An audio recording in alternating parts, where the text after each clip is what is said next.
All right, man.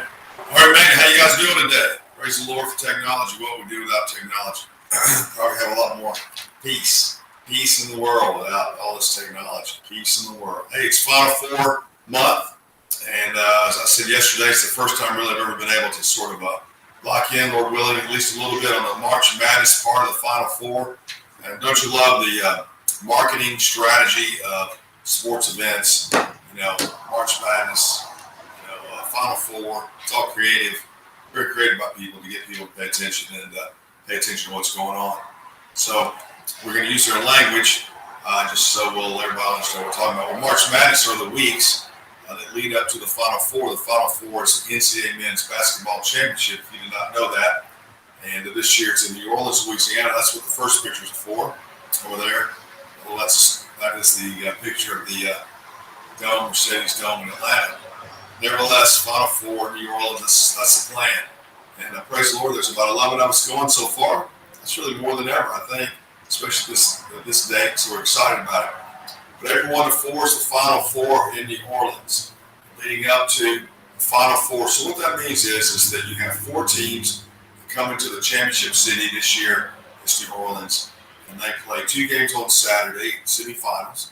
And the winner of those games have 2 teams, and they play on Monday night. So what happens at the Final Four, though, is, again, because of marketing and just to get fans out, is they have other events that go on during the 4-day time span.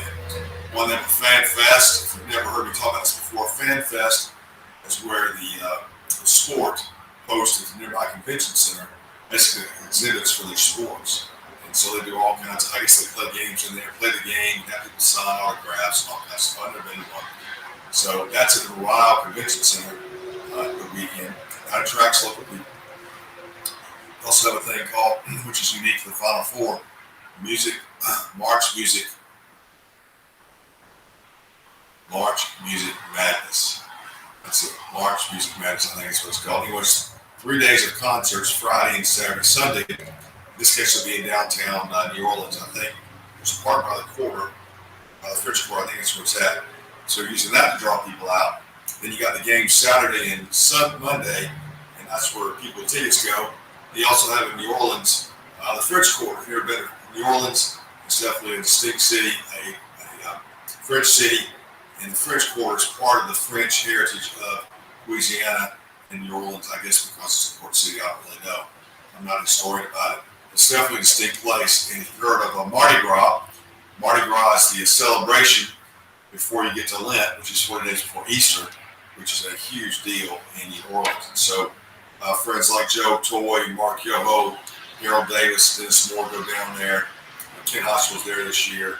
I think Joe White was there. And they're down there preaching during Mardi Gras. So French Quarter is a definite ministry destination. If you have never been to the French Quarter to preach, you need to plan to go. This weekend, or the Final Four weekend, would be a great time. The Mardi Gras is very intense. It's not for first timers, really. But the French Quarter, apart from the Mardi Gras, it's just kind of like a really busy bar scene. It's pretty just normal, a lot of drinking. It's not over. It's over the top more than normal, but it's not over the top like Mardi Gras. So I wouldn't be afraid of it. So if you've never been to New Orleans, Louisiana to preach Christ, this is a great weekend. Final Four weekend, 4 days. Really all day. We'll hit it probably by noon on Friday for 8 hours. Saturday, 10 to tip off, 10 a.m. Sunday, 10 to 6. Monday, probably noon to tip off. I think tip off Sunday 8 p.m. And it's going to be a great time. But I think the fans are going to be there. They're ready to go, ready to get out of the house. And so it should be a great time. If you've never been, seriously, come on down. It's a cheap trip. Once you get there, it's only like $60. We're staying in a YWAM house there. We've stayed at YWAM houses there for many years. And the guys there know us, and so I talked to them today and all the good stuff. So it's an easy, inexpensive trip. If you can get to New Orleans, Louisiana, you should have a good time, or it will be worth your trip, Friday to Monday. Leading up to that, as I said, is March Madness, which began Tuesday, 15th and 16th this week, with what they now call the First Four. When I was a kid, I think they started with 16 teams. Now they start with 68. So the first 4 teams play on those 2 days in Dayton, Ohio. Joshua Richards faithfully preached up there. And so now we've moved into the first and second round. The first round starts today and tomorrow, and the second round will be Saturday and Sunday. And you'll come out of Sunday with 32 teams headed to the next destination. And then you have 2 days of games, and you'll get down to 16 and 2 more games a day, Saturday and Sunday. And so a week from Sunday, you'll come out with the 4 teams headed to New Orleans. So 2 weekends of games, and then the third weekend is the Final Four. So what I want to highlight today is, if you're looking on this picture, if you're around one of these cities, get out and preach there. That's what I want to talk about today.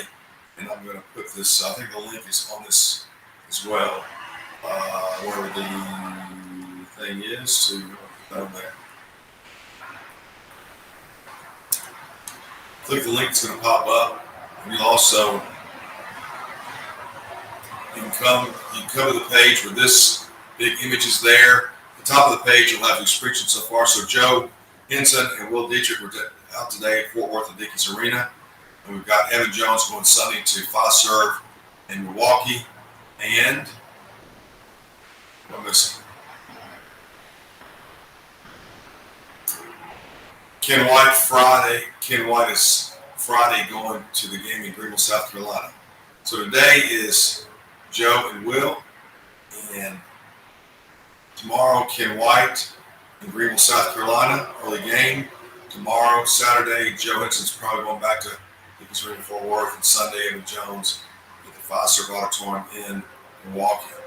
But if you look at the list, there's games. Today's the 17th. Buffalo, New York, Indianapolis, Indiana, Portland, Oregon, Pittsburgh, Pennsylvania, San Diego, California. So if you live near any of those areas, San Diego, Pittsburgh, Portland, Indianapolis, Buffalo, contact me. And if you've never preached out there before, I'll explain how it works. And then the next weekend, March 24th, 27th, I'm looking at this list. There's 4 host cities, 4 host venues. 4 cities are San Antonio, San Francisco, Chicago, Philadelphia. I think there's an evangelist that's going to the Philadelphia game. And I've asked another evangelist in San Antonio to work that game. Bruce McDowell's going to go to the Philadelphia game, and I've asked another brother to do the San Antonio game, and I've asked another brother to be at the Chicago games in Chicago. Does anybody know anyone in San Francisco? I would love to have someone there at the Chase Center in San Francisco. So the best thing to do is to plan to preach on both games. If you can only do one game, a Thursday, like go play Thursday and Saturday, Friday and Sunday, like whatever works, man. Let's just want people to hear the gospel. That's the main mission. So scroll down the page in front of me, right here. You'll get to that link to see where the games are at. You'll have as much information as I do. If you've never preached before, like I said, I'd be glad to chat with you how to preach at a venue, an arena, and so these fans can hear the gospel. It's pretty simple stuff. Typically speaking, you have just the full range of free speech rights, unless the venue is on a private college campus or off the public road. Is that exciting? I think it's exciting. I wish I was close to one. I was at the SEC tournament last weekend. 3 days. I missed 2 days. We got in there a day late. And it's great. That's my favorite thing, really. My favorite thing is to get out there for a long time, preach a while, watch people come and go, and just be there as kind of like a light, like a light bulb, and let the word. What happens, man, when you're out there a while and people are coming and going? So what I mean by that is, like, you'll have 2 games in the session. So like when I got down to a Tampa, if you watch, they can have 4 games in a day. And the first 2 games are like one session, and then they take an extra break between the second and the third game, and third, fourth game are another session. And so people start to come and go. The tickets let them come and go. And so somebody go by the first time, they can be pretty juiced up about it. They can be against you. By the time they walk by 3 or 4 times, they just kind of get subdued about it. And I love that. Our persistence subdues the darkness, and, wears people down. And that's part of what it takes. And I love being out there. I love being out there a lot, especially on these kind of things you've got. Especially in Tampa, I had fans basically coming and going the whole time I was there.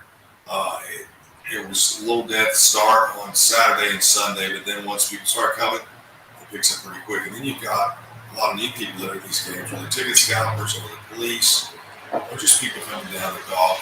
Like in Hamilton Arena, they had a concert kind of out front for the game on Sunday. I'm sure there are people standing around and go to the game. So lots of activity around these games, making them a great ministry destination, something to put on your list. Get on your list. So listen, friends, send me a message.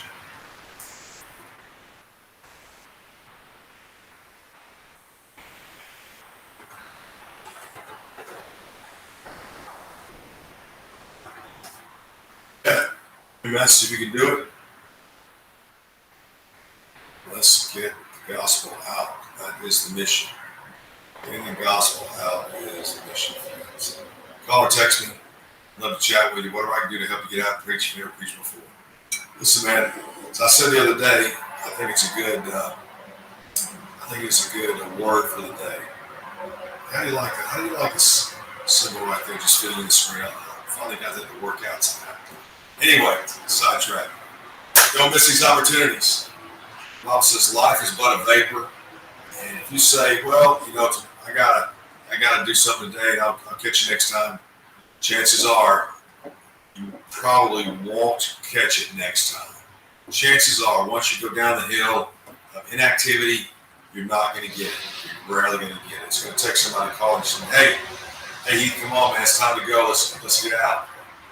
Or Jason, or Chap, or Bobby, some more friends of mine. Hey, man, it's time to get out of the house. Let's go. If you don't have that voice in your life, you're probably not going to get out there. It's pretty hard to, as I say, crank the car, get the inertia rolling forward, and you have come to that place of neutral. And then you turn the car off, and you sit there, and the car goes cold. It's hard to crank it back up, no question. So I encourage your friends to get out there, keep going. Call me, text me. Let's get out there, preach the gospel. All these March Madness, NCAA men's basketball fans. Go on one point. I guess guys like us, we like these analogies. The world is beckoning us to be out there. You can look at the events of any age, and you can discuss end times, and you can discuss the sins of the age, and you can discuss a lot of things. But the world is beckoning us to come out there. They need us to be out there. This is not the time to shrink back and say, well, it's all over, wrap it up. Ain't nobody gonna believe. If you got there, it's going to yell at you like mine. Have you ever thought about they yell at you? They need to be able to yell at you. They need to get in your face. That us being out there provoking them, the gospel provoking them, they yell at us or something worse. They need that. They need that interaction. We're not trying to be confrontive, confrontational, but they need us to be there. Bottom line, there's really no excuse for us not to be there, not to be out on a routine basis preaching the gospel, not to be out on a routine basis. So, friends, let's get out there and get going, crank the car, and let's get out there and preach the gospel. I just put a link for at the bottom of this is the link. Go to that link and you'll come to the Final Four info. Pray about it. Hope to see you in New Orleans, friends. Bye-bye.